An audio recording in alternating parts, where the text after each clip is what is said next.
জাতির পিতা যদি করতেই হয়, তাহলে জাতির পিতাকে একটা দেশকে যিনি প্রতিষ্ঠা করেন, একটা নতুন বংশ পৃথিবীতে যিনি নিয়ে আসেন, একটা জাতি বা রাষ্ট্র যেটা পৃথিবীতে অস্তিত্বই ছিল না, এমন একটা জিনিস যেটা পাকিস্তানের জিন্নাকে বলা যেতে পারে। পাকিস্তান নামে পৃথিবীর মানচিত্রে কোথাও কোনো দেশ ছিল না।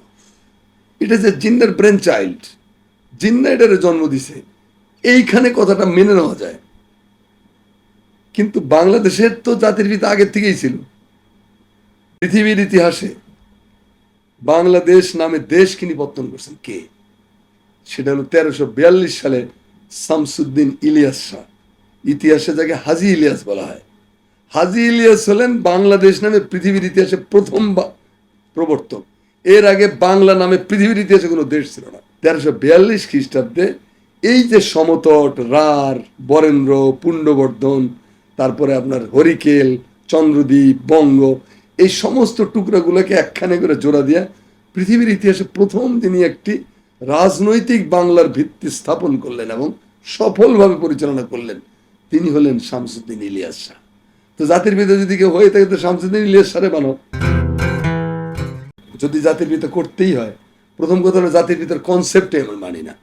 এটা ফ্যাসিবাদের জন্ম দেয়, এটা স্বৈরতন্ত্রের জন্ম দেয়। প্রফেসর ইউনূস যে কথাটা বলেছেন যে শেখ মুজিবের মূর্তি ভাঙা হয়েছে, কি হয়েছে না হয়েছে, কেন ভাঙা হয়েছে, হাসিনাকে জিজ্ঞেস করেন, সে ভালো বলতে পারবে। আমরাও তাই বলি যে হেরেই জিজ্ঞেস করেন। আমাদের জনগণকে গালিগালাজ করে কি লাভ? ভারতের জনগণের বিরুদ্ধে আমাদের কোনো অভিযোগ নেই। ভারতের বিখ্যাত বিখ্যাত মানুষ আছেন। ভারত, আমি আবার বলি যে ভারত হলো অশোক, আকবর এবং গান্ধীর ভারত। নরেন্দ্র মোদী এখানে আরোপিত, বিজেপি এখানে আরোপিত উগ্র ধর্মান্ধতাকে পুঁজি করে তারা ভারতের কল্যাণমূলক অবয়ব, ভারতের সম্প্রীতির অবয়ব, অহিংসার অবয়ব ধ্বংস করে দিচ্ছে। কিন্তু হতাশ হলে চলবে না। ওখানেও আপনার মেধা পাটেকর আছেন, ওখানে অরুন্ধতী রায় আছেন, ওখানে স্টালিন আছেন, ওখানে অরবিন্দ কেজরিওয়াল আছেন, এখানে মমতা বন্দ্যোপাধ্যায় আছেন। আছেন তো ভালো মানুষরা ভারতে। ওমর আবদুল্লাহরা আছেন, যদিও যাই হোক কাশ্মীরের স্বাধীনতায় বিশ্বাস করে না, কিন্তু সে তো আছে, সে তো এখনো এই ন্যায়ের কথাই বলতেছে। তো এরকম একটা পরিস্থিতিতে আমরা যেতে চাই না আর দ্বিতীয়বার। আমার মনে হয় যে আমাদের উপদেষ্টা নাহিদ ইসলাম যে কথাটা বলেছে সর্বাংশ সঠিক, এই কনসেপ্টটাই বাতিল। তাহলে আমাদের আরেকটা কথা, যে জাতির পিতা যদি করতেই হয়, তাহলে জাতির পিতাকে একটা দেশকে যিনি প্রতিষ্ঠা করেন, একটা নতুন বংশ পৃথিবীতে যিনি নিয়ে আসেন, একটা জাতি বা রাষ্ট্র যেটা পৃথিবীতে অস্তিত্বই ছিল না, এমন একটা জিনিস যেটা পাকিস্তানের জিন্নাকে বলা যেতে পারে। পাকিস্তান নামে পৃথিবীর মানচিত্রে কোথাও কোনো দেশ ছিল না। এটা যে জিন্নার ব্রেন চাইল্ড, জিন্না এটারে জন্ম দিছে, এইখানে কথাটা মেনে নেওয়া যায়। কিন্তু বাংলাদেশের তো জাতির পিতা আগের থেকেই ছিল। পৃথিবীর ইতিহাসে বাংলাদেশ নামে দেশ কিনি পত্তন করছেন কে? সেটা হলো 1342 সালে শামসুদ্দিন ইলিয়াস শাহ। ইতিহাসে যাকে হাজী ইলিয়াস বলা হয়। হাজী ইলিয়াস হলেন বাংলাদেশ নামে পৃথিবীর ইতিহাসে প্রথম প্রবর্তক। এর আগে বাংলা নামে পৃথিবীর ইতিহাসে কোনো দেশ ছিল না। শশাঙ্ক বলেন 606 খ্রিস্টাব্দে শশাঙ্ক নিজেকে বাংলার রাজা বলতেন না, তিনি বলতেন গৌরাধিপতি, মহাসামন্ত শশাঙ্ক। তারপরে পালরা নিজেকে বাংলার রাজা মনে করতেন না, আর তখনকার রাজধানীর নামে দেশের নাম পরিচিত হতো, লখনৌতি বা লক্ষণাবতী বা সেনরা, বহিরাগত সেন যারা আসছিল তারাও এটা বাংলা নিয়ে মাথা ঘামায়নি। বখতিয়ার খিলজি আসছেন তারও পরে 1342, বখতিয়ার খিলজি 1204 খ্রিস্টাব্দে, 1342 খ্রিস্টাব্দে এই যে সমতট, রার, বরেন্দ্র, পুণ্ডবর্ধন, তারপরে আপনার হরিকেল, চন্দ্রদ্বীপ, বঙ্গ, এই সমস্ত টুকরাগুলোকে একখানে করে জোড়া দিয়া পৃথিবীর ইতিহাসে প্রথম তিনি একটি রাজনৈতিক বাংলার ভিত্তি স্থাপন করলেন এবং সফলভাবে পরিচালনা করলেন। তিনি হলেন শামসুদ্দিন ইলিয়াস শাহ। তো জাতির পিতা যদি কেউ হয়ে থাকে তো শামসুদ্দিন ইলিয়াস শাহরে বানো। কারণ তিনি এমন একটা কাণ্ড করেছেন যা ইতিহাসে আর কখনো ছিল না, প্রথম। আচ্ছা, তারপরে হলো যে তারপরেও জাতির পিতার বিরোধিতা করতেই হবে, কারণ জাতি হিংস্রতা উৎপাদন করে, এই স্বার্থপরতা উৎপাদন করে, তারপরে আপনার স্বৈরাচার উৎপাদন করে, ফ্যাসিবাদের জন্ম দেয়। এগুলো হলো এর খারাপ দিকগুলো। ভালো দিক তেমন কিছুই নেই। ভালো দিকগুলো একটা দলকে অকাম কুকাম করার একটা সার্টিফিকেট দিয়ে দাও, আমি বঙ্গবন্ধুর তো সৈনিক। আরে বঙ্গবন্ধু সৈনিক হচ্ছে তুই তো 3টা দর্শন মামলার আসামি। এই সৈনিকরা কি জাহাঙ্গীরনগর বিশ্ববিদ্যালয়ে দর্শনে সেঞ্চুরি করে নাই?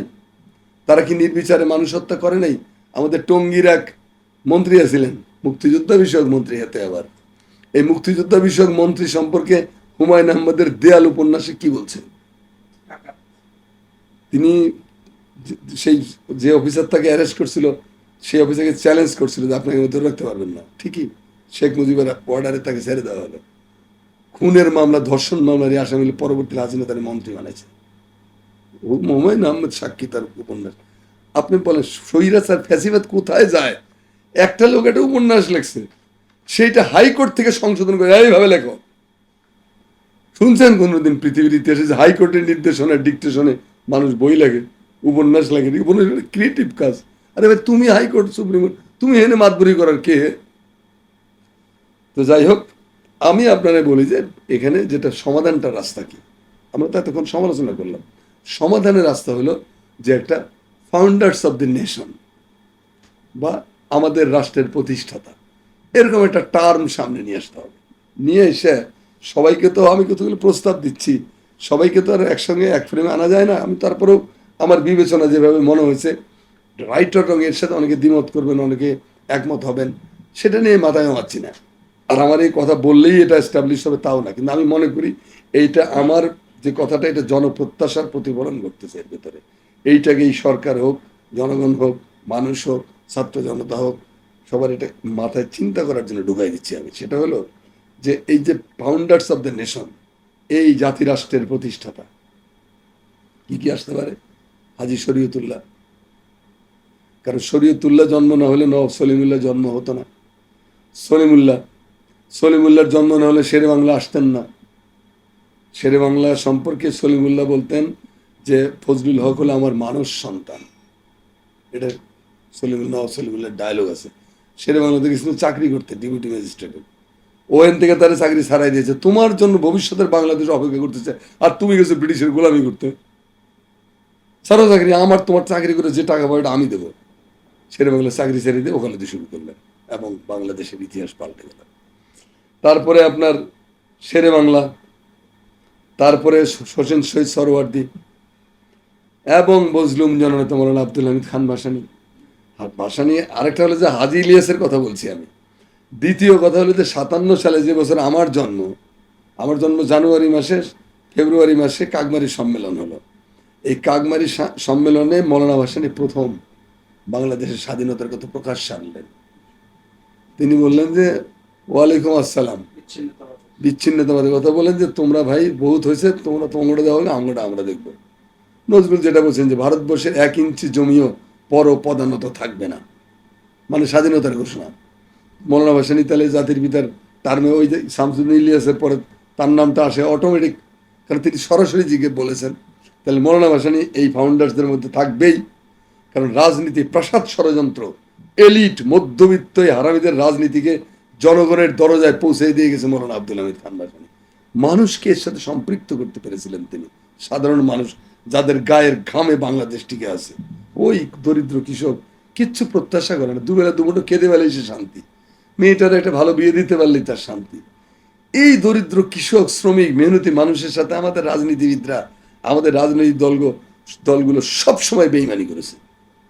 তাদের প্রত্যাশার জন্য কেউ ভাবে নাই, নিজেদের চরকি, নিজেদের তেল বাস করে প্রমাণিত করার চেষ্টা করেছে। এই সাধারণ মানুষের ব্যাপারে ভাবার জন্য রাষ্ট্র ক্ষমতায় যারা আসছিল, তাদের মধ্যে একটা লোককে আমি সম্মান করি, তিনি হলেন জিয়াউর রহমান, যিনি এই গ্রামে গঞ্জে রাজনীতিকে নিয়ে গেছিলেন। গ্রামে চলো, গ্রাম সংস্কার, গ্রাম সরকার প্রতিষ্ঠা করছিলেন, প্রশাসনকে গ্রামের দরজায় নিয়ে গেছেন। তারপরে খাল কাটা কর্মসূচিতে সেচ ক্ষেত্রে বিপ্লব করে ফেলছিলেন। তো এইগুলো হলো গণমুখী প্রকল্প, গণমুখী কাজ। আজকে দেখেন আপনি গ্রাম সরকার নাই, কেউ রাখেনি এটা। কারণ কার দরকার আছে গ্রামের মানুষের কাছে যে জবাবদিহি করতে হবে, মানুষের চার্জ করবেন, আমি জবাব দেব বয়ে বয়ে? এটা হইতে পারে নাকি? আমি কি হেইটা নাকি? আমি তো একটা বেড়া, টাকা দিয়া, পয়সা দিয়া, ক্ষমতা দিয়া নমিনেশন কিনছি। আমার পিপুলের কাছে কোনো কমিটমেন্ট নাই, কোনো দায় নাই আমার। তারপরে হলো আপনি আমাদের ধারাবাহিক স্বাধীনতা সংগ্রামের ইতিহাসে শেখ মুজিবের একটা ভূমিকা আছে। শেখ মুজিবকে আপনি এই প্রতিষ্ঠাতাদের একজন রাখতেই পারেন। আচ্ছা, স্বাধীনতার মহান ঘোষক যে ব্যক্তি, স্বাধীনতার ঘোষণা না দিলে বাংলাদেশ আদৌ স্বাধীন হতো কিনা, সেই ব্যাপারে হলেও ওই সময় হতো কিনা, সেটার ব্যাপারে সন্দেহ আছে। হলে পরে হয়তো হতো।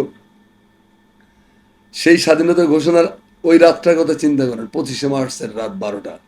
একজন সুটকেস গুছিয়ে বসে আছেন পাকিস্তান আর্মির কাছে সারেন্ডার করবেন, আরেকজন মানুষ ক্যান্টনমেন্টে তার কমান্ডিং অফিসারকে মেরে টাইগার বাসে যে ঘোষণা করছে ওই রিভোল্ট। 25শে মার্চের রাত্রেই তো প্রথম বাঙালি যিনি বিদ্রোহ ঘোষণা করেন পাকিস্তানিদের বিরুদ্ধে, তিনি তো শেখ মুজিব নন, তিনি জিয়াউর রহমান। তারপরের দিন তিনি স্বাধীনতার ঘোষণা দিলেন।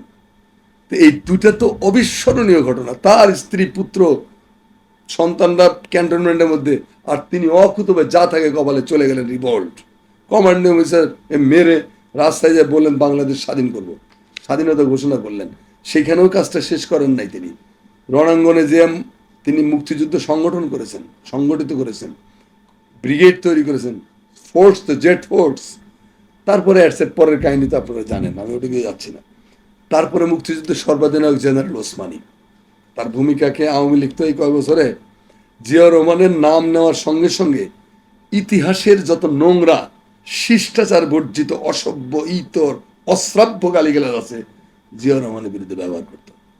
আবার নিজেরা মুক্তিযুদ্ধের দোকানদারি করত। মুক্তিযুদ্ধের দোকানদারি করে বাংলার শ্রেষ্ঠতম মুক্তিযোদ্ধা সম্পর্কে এই বাজে শব্দ এই ফ্যাসিবাদের কণ্ঠে শোনা যেত। তো এদের সময় জেনারেল ওসমানের নাম নিলে কবিরা গুনাহ হতো। কবিরা গুনাহ হয়, জেনারেল ওসমানের নাম নেওয়া যাবে না। কিসের জেনারেল ওসমান? আমার বাপ, আমি, আমার বাবা, আমার মা, এই তিনজনে বাংলাদেশ বানাইছি।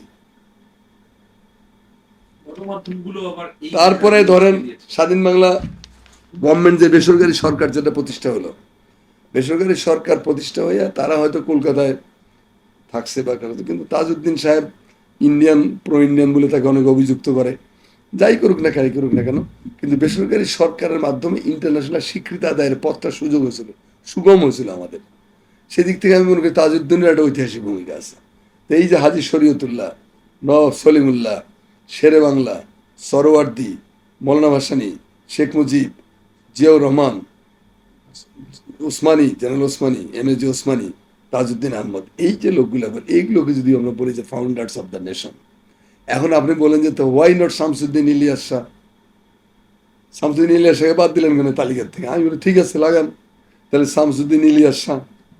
তারপরে আসেন যে দিল্লির আধিপত্যবাদের বিরুদ্ধে যে মানুষটি সামান্য একজন ছোট্ট একটা শাসক হইয়া এই মোগল সেনাপতিকে নাকানি চুবানি খাওয়াছেন বাংলার মাটিতে, সেই বীর ঈসা খাঁ।